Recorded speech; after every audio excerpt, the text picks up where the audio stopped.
सुप्रभात प्यारे बच्चों। मुझे उम्मीद है कि आप लोगों की परीक्षाएं अच्छी हुई होंगी।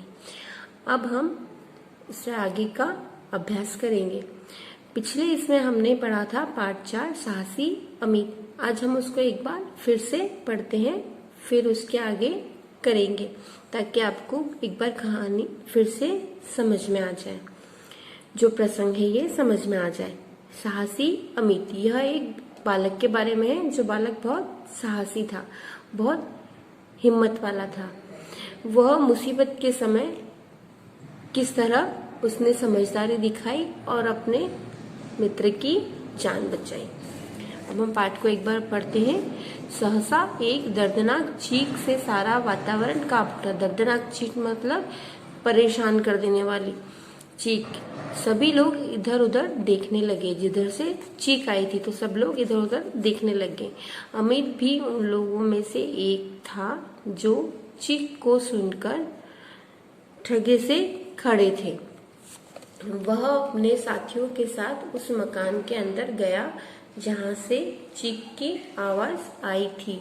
वहां का दृश्य देखकर उसके रोंगटे खड़े हो गए।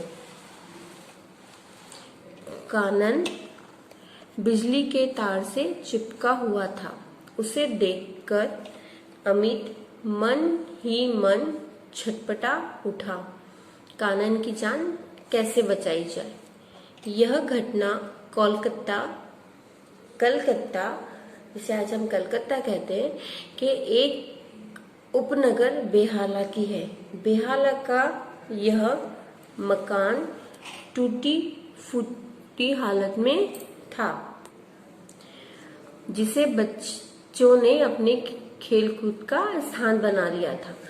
कानन अन्य बच्चों के साथ वहां आंख मिचोली का खेल रहा था। मकान की एक दीवार पर बिजली का तार लटक रहा था।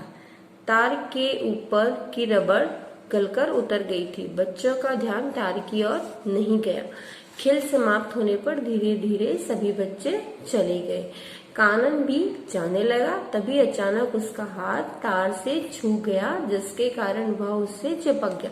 कौन चिपक गया था बिजली के तार से? कानन।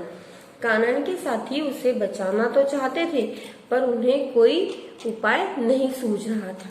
यदि कोई उसे छूता तो उसे भी करंट लग जाता। अमित को एक उपाय सूझा। वह एक लंबी सी लकड़ी तलाश करने लगा। उसने पढ़ा था कि यदि कोई बिजली के करंट से चिपक जाए तो उसे लकड़ी के द्वारा या रबड़ के जूते पहनकर अलग किया जा सकता है। बहुत ढूंढने पर भी उसे लकड़ी का टुकड़ा नहीं मिला। उसके पैरों में रबड़ के जूते भी नहीं थे। अमित परेशान हो उठा। वह जानता था कि यदि उसने कानन को ऐसे ही छू लिया तो उसके साथ वह भी उस बिजली के तार से चिपक जाएगा। उसने अपने मन में किसी भी प्रकार कानन को बचाने का निश्चय कर लिया था। अमित ने कानन को छुए बिना उसकी पैंट पकड़कर जोर से झटका दिया।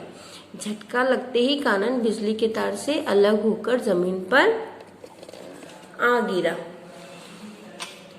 कानन का शरीर काला पड़ गया था। उसकी सांस भी धीमे धीमे चल रही थी। उसे तुरंत अस्पताल पहुंचाया गया।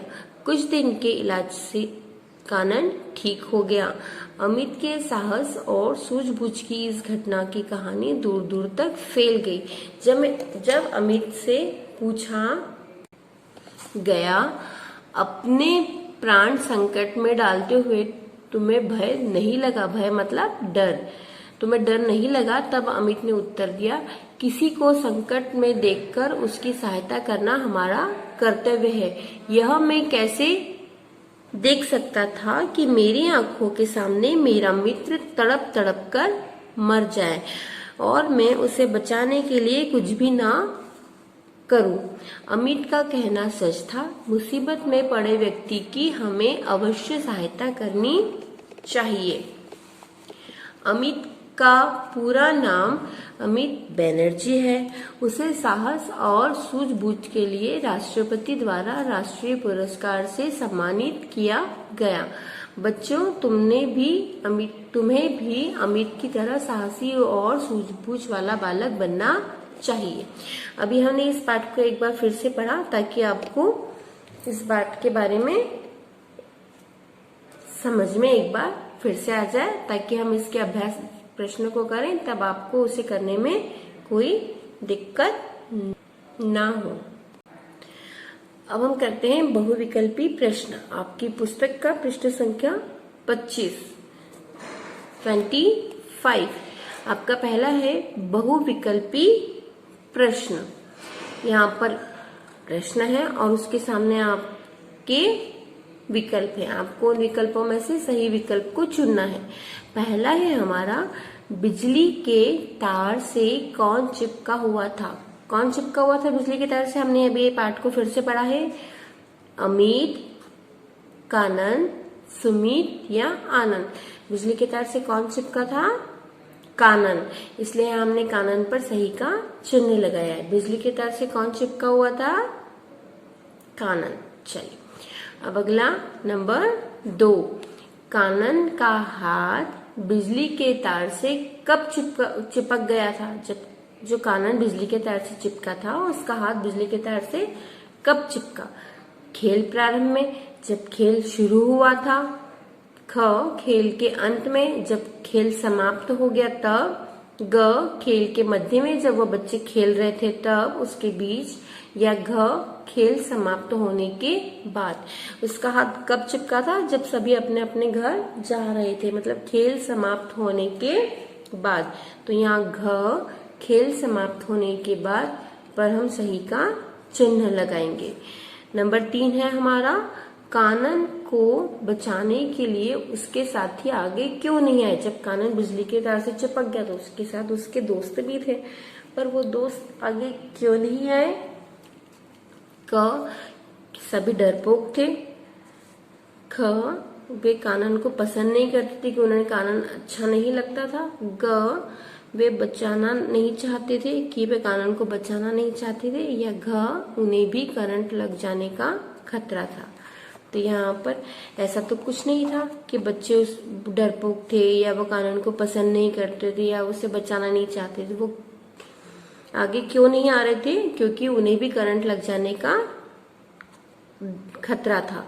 तो हमने यहाँ पर घ, उन्हें भी करंट लग जाने का खतरा था पर सही का चिन्ह लगाया है। अगला है हमारा प्रश्न 4। अमित ने कानन को कैसे बचाया? जो अमित था, जो लड़का था, उसने कानन को कैसे बनाया?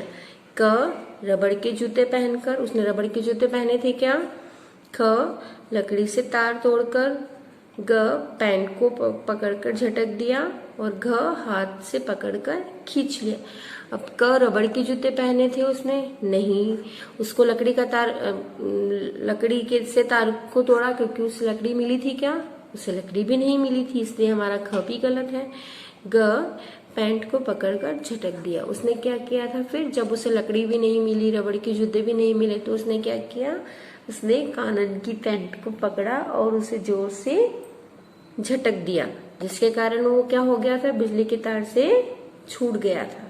तो हम यहाँ पर ग, पैंट को पकड़कर झटक दिया पर सही का चिन्ह लगाएंगे। अगला है हमारा, अमित का पूरा नाम क्या है? जो अमित था उसका पूरा नाम क्या है? अमित चटर्जी, अमित बैनर्जी, अमित दास या अमित सेन? क्या था अमित का पूरा नाम? अमित बैनर्जी। तो हमने यहाँ अमित बैनर्जी पर सही का चिन्ह लगाया है। अगला है खाली स्थान। ये है आपकी पुस्तक के पृष्ठ संख्या 26। यहाँ पर आपके ऑप्शंस दिए हैं: टूटी फूटी, दृश्य, काला, मुसीबत, बिजली और सहायता। आपको यहाँ पर इन वाक्यों को पढ़ना है और उस वाक्य में कौन सा शब्द सही है उसको लिखना है। हम पहला पढ़ते हैं, वहां का डैश देखकर अमित के रोंगटे खड़े हो गए। अमित के रोंगटे कब खड़े हो गए? जब उसने वहां का क्या देखा? दृश्य। तो हम यहाँ पे लिखेंगे वहां का दृश्य देखकर अमित के रोंगटे खड़े हो गए। नंबर 2, कानन डैश के तार से चिपका हुआ था। कानन कौन से तार से चिपका था? बिजली। तो कानन बिजली के तार से चिपका हुआ था। जो कानन था वो कौन से तार से चिपका था? बिजली के तार से। नंबर 3, डैश में पड़े व्यक्ति की हमें अवश्य डैश करनी चाहिए। अब कौन से व्यक्ति की हमें क्या करनी चाहिए? तो हम यहाँ लिखेंगे मुसीबत, मतलब संकट। जब जो कोई भी व्यक्ति अगर संकट में होता है तो हमें उसकी क्या करनी चाहिए? सहायता, मदद। तो मुसीबत में पड़े व्यक्ति की हमें अवश्य सहायता करनी चाहिए। नंबर 4, बेहाला का मकान डैश हालत में था। जो बेहाला का जो मकान था जिसमें बच्चे खेल रहे थे उसकी हालत कैसी थी? टूटी फूटी, क्योंकि वहां कोई रहता नहीं था और उस मकान की हालत थी टूटी फूटी। तो बेहाला का मकान टूटी फूटी हालत में था। नंबर 5, कानन का शरीर पड़ गया था। कानन का जो शरीर था जब वो बिजली के तार से चिपक गया था तो उसका शरीर कैसा हो गया था? काला पड़ गया था। तो कानन का शरीर काला पड़ गया था। अब आप इन बहुविकल्पी प्रश्नों, शब्दार्थ और खाली स्थान को आपकी कॉपी में सुंदर अक्षरों में लिखेंगे। उसके आगे प्रश्नोत्तर और बाकी के अभ्यास को हम अगली वीडियो में करेंगे। धन्यवाद।